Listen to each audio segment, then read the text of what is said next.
Hello, and welcome back to another edition of Carrie's Gardening Channel. So today is October the 20th, 2019, and I was asked to do a tour of my greenhouse. Now, I'll show you what it looked like before I cleaned a bunch of stuff out of it.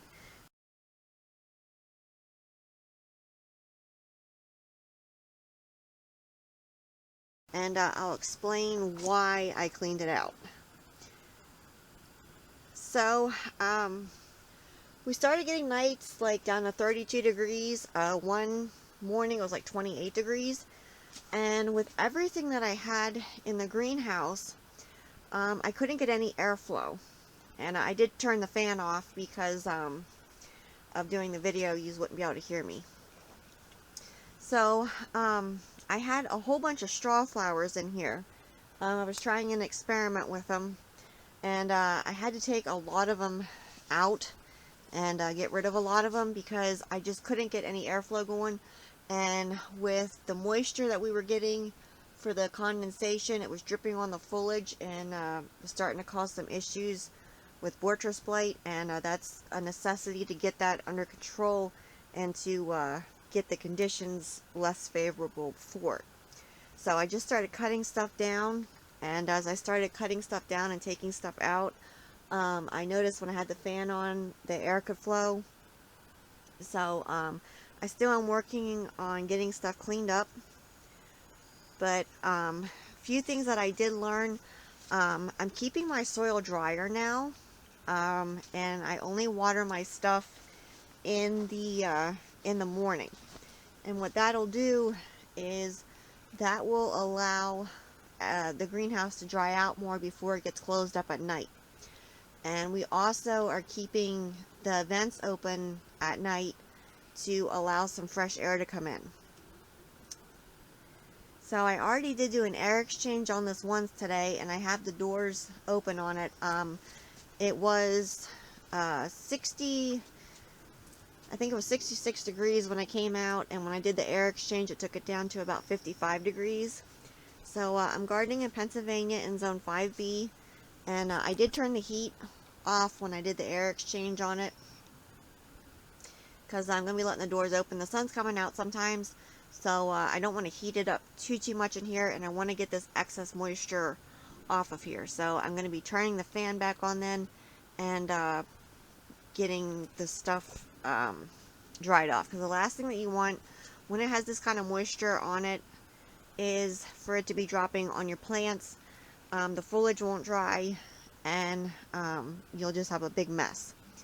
So I'm really pleased that the foliage is nice and dry even before I did the air exchange on it, and I'm really happy that it's staying dry since we started letting the vents open. And even when it's getting cold at night, we're still letting the vents open because it's allowing for fresh air to come in, and we do have the heat on then. So this is my early girl tomato plant here, and this is still going. This was planted when I first got the greenhouse earlier in the season. I put it in this container in here, and it's been giving ever since.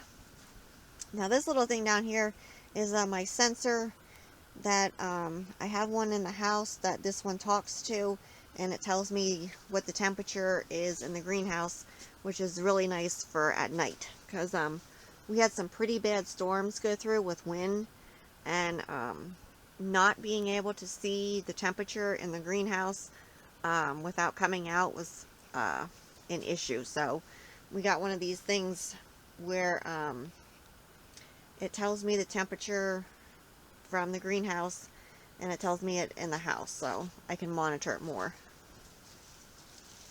You can see here, tomato plant's pretty big here.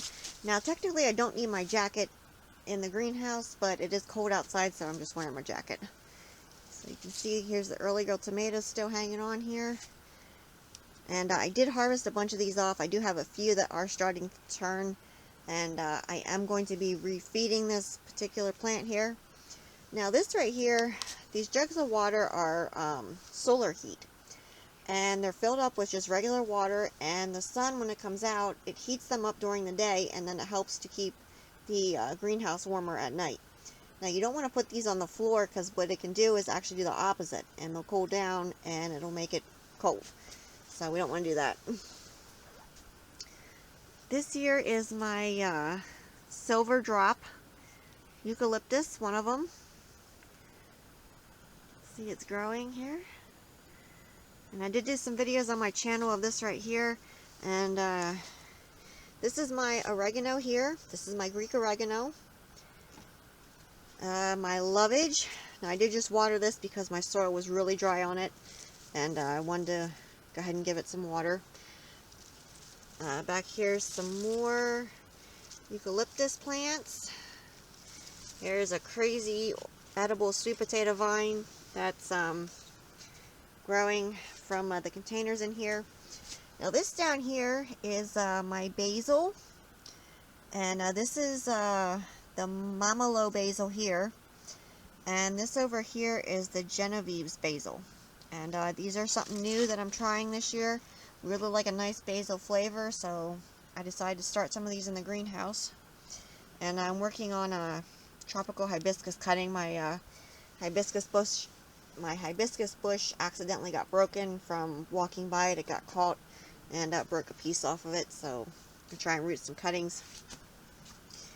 Now this right here is one of my dancing dolphin vines. Now this came in from outside, and I did check it over really good for any type of aphids or anything like that, because I don't want to bring that into the greenhouse.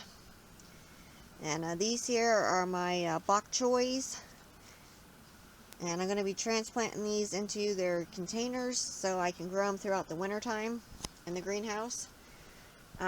Little fingers eggplants right here, you can see it's reblooming again, so I've been pollinating those. And all the eggplants outside pretty much are gone. Frost took them out when it was like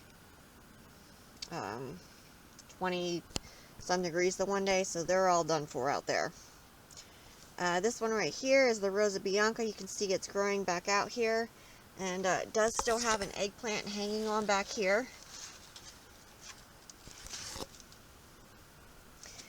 These are two of my squash plants here. I'm going to be trying to grow some yellow squash in the greenhouse over the winter time with, I'm going to put up the artificial lighting that I already have to extend my growing season on them. And here's a little ladybug here that decided to crawl on my jacket. Now they're encouraged in the greenhouse because I want them to help deal with any pests that I might miss. So this is my flat-leafed Italian parsley here. I have that grown in a container. Now, here's some more straw flowers. The straw flower thing kind of, I was growing the tall varieties, and, you know, I never tried growing them. This is the first year I had the greenhouse, so I never tried growing them in the greenhouse before. And what happened was they got so tall and so full that it just didn't work. So some of them I topped, some of them I cut a lot of them out and down.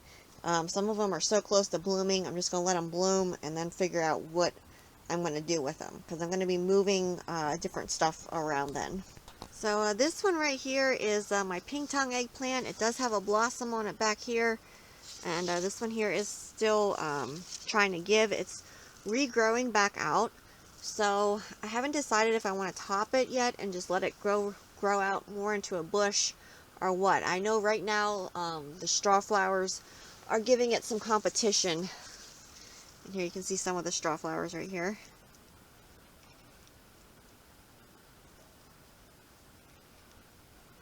And they're giving it competition for lighting because they just got so big. And this one here is another Rosa Bianca eggplant here. And I'm still debating if I'm going to keep both of these in here or just one of them, or which varieties I'm going to keep in here. But I am still getting stuff cleaned out, and I have a bucket where I put my like the plant debris in, and I take it out and I get rid of it. And it's so much easier to just put the plant debris in a bucket and then just take it out rather than making multiple trips back and forth. This here is my Blacktail Mountain watermelon plant. I'm not sure if I'm going to keep this here or not. haven't decided. I was pretty disappointed. I did get one fruit off of it growing in the greenhouse, but unfortunately the fruit inside was rotted. And I'm not 100% sure why it did that, but it was really disappointing. So I don't know if I'm going to keep this one in here or not. And this here's my part of my Mr. Stripey plant. The rest of the Mr. Stripey up here. And he is still giving in the greenhouse. I have one to harvest off then. And I am going to be keeping this one here in the greenhouse. It's growing very well, and they're nice. Well, actually I have two to... I have like 3 or 4 to take off. Okay. I didn't see all those. I have to look for them because there's so much foliage from the tomato plant. But Mr. Stripey's growing very well in the greenhouse. And Mr. Stripey was actually designed to grow in greenhouses over in the UK. Back, I think it was, well, I believe it was before the 1800s, because in the 1800s the Virginia Mennonites brought it over from the old country. So it was developed for growing in greenhouses over in the UK. I still do have the Aswad eggplant. Now that one there doesn't look the best. I'm really going to have to prune that one if I decide to keep it in here. So I'm still deciding on a bunch of different things. And here's 2 of my pepper plants back here. They have peppers hanging on them. Now I am going to be keeping those. And this here is my early treat hybrid tomato. And I am going to be keeping this one in here. And I do have some tomatoes to harvest off of it. Now keeping these up and off the ground is a hard thing because they're just growing like everywhere.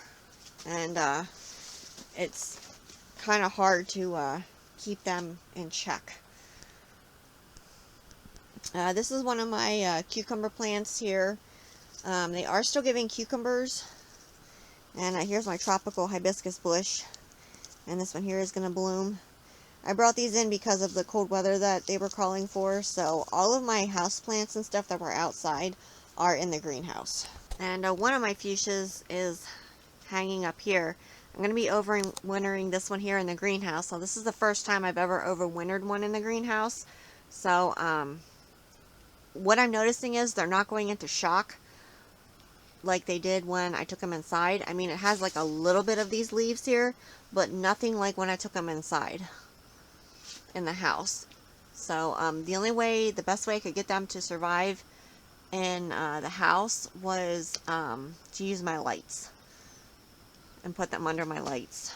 So these right here are seed pods. Now if you let these on, your plant will stop blooming. So I'm going to be taking these off then. And these are my fall lettuce crops here.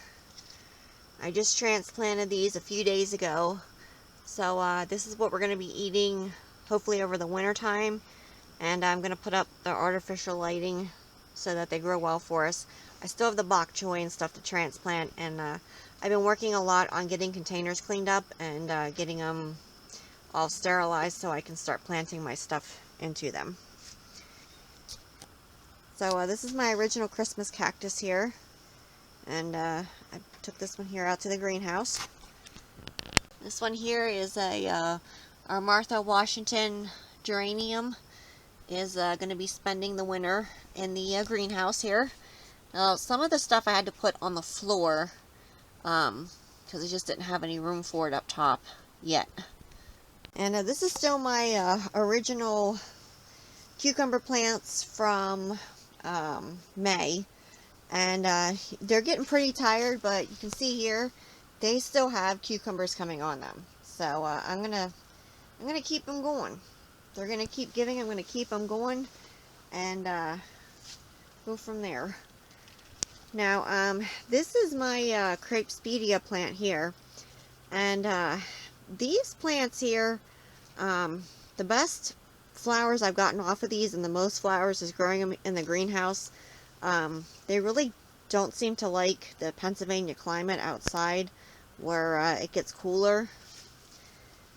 And one thing I did notice about these plants is they seem to, I'm going to call it like shed a lot where they get like a lot of brown leaves down at the bottoms of them.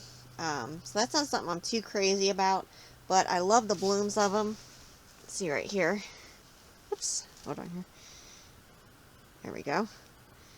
I love the blooms of them. They're beautiful for dried flower arrangements.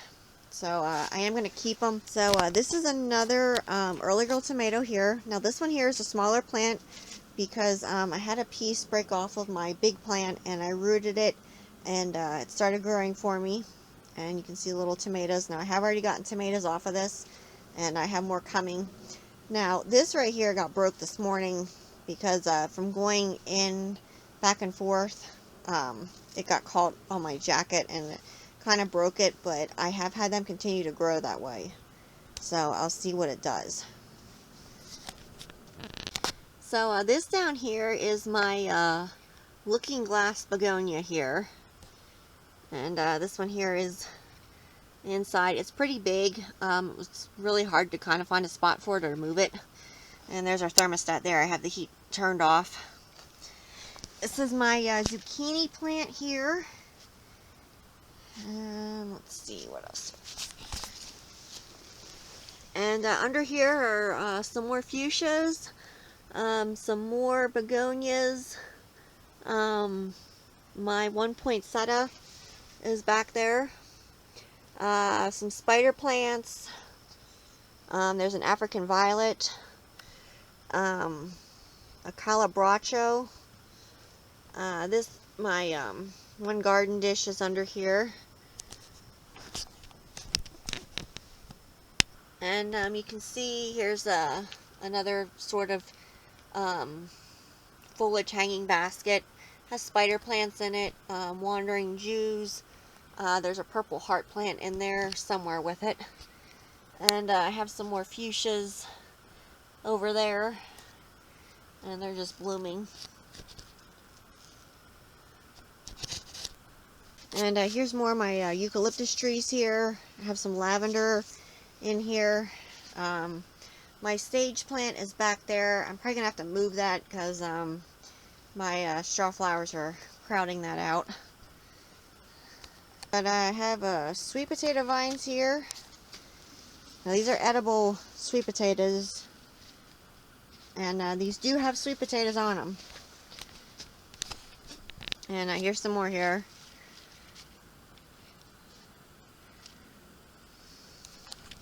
Now this right here is another one of my dancing dolphin vines. You can see this one here is blooming.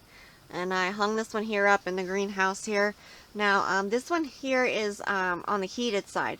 Half the greenhouse is heated and the other half isn't yet. So we still have work to do on it. We did double layer the plastic on it. That's why you see these white pipes here. That is our air barrier for the second layer of plastic. We could have put a fan in to keep the second layer to give like an air barrier, but we decided to go with this pipe here instead, and then we painted it white. Now this started blooming before it came in, but it has more blossoms on it, so I'm hoping it does very well out here for me. And I did bring my azarena plant in, the Victoria Falls, that I had started earlier in the season from seed. It's really pretty when it actually fully blooms, but you've got to keep this plant dry. It does not like an excessive amount of moisture. So I did look these plants over for any types of pests before I brought them in. And looking your plants over for pests is very important. And here's another cucumber plant here. Now I did turn the fan on because I had to get the air flow moving in here. So you can see this one here has a little cucumber hanging on, and I have some plant foods here for my flowers for feeding them.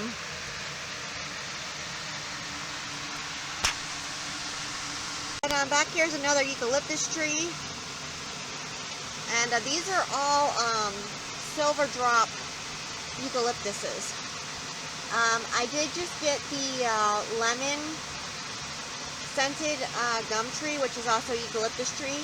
And I am looking at the silver dollar eucalyptus, but I haven't made up my mind yet on the silver dollar one. So I have the fan pointed at about a 45-degree angle, and you can see it's blowing up on the ceiling, and it's really getting the plastic cleaned off from the excess moisture. And I'm back at the front of the greenhouse now. You can see the plants moving back and forth. That's the air blowing through, and I'm standing in front of the door and I can feel the air coming out, which means that the fan's working. It's helping to circulate the air around. Now when I do the air exchange, what I'll do is I'll turn the fan around where the fan will be blowing out the back door, and it'll actually pull the fresh air in through. And what that'll do is that'll get rid of the excess oxygen, and it'll bring fresh carbon dioxide into the greenhouse. It'll help also to get rid of excess moisture, and it's really good to do an air exchange in your greenhouse. And then letting the vents open also helps to keep fresh air coming in. Before, with all the plants in, the air couldn't get through, so one thing, the plants were too tall, and the plants were back along the plastic, and the air just couldn't flow through. So by cutting the plants down and getting rid of some of them, it's allowing for much better airflow to come through, which is what you need and what you want in a greenhouse. And when the sun comes out, that will also help to get rid of the excess moisture in the greenhouse. It will evaporate it, and it will help to clean the plastic off. But when you don't have as much sunshine, then the fan is another way to go with it. But you just want to make sure that you do have a fan running, because it will just help with the airflow. I do have another little fan sometimes that I was bringing out earlier in the season, and I was kind of putting it up further, closer to the front door, to just help circulate the air around more. So I hope you enjoyed the tour of my greenhouse. I have a lot of plans for it, and I am going to be planting some more stuff in it pretty soon. So if you liked my video, please like, comment, subscribe. Please don't forget to hit the little notification button all the times I put a new video on. You can also follow me on Twitter. I have a link down in the description for my Twitter account. Thank you for watching, and I hope you have a nice day. Bye.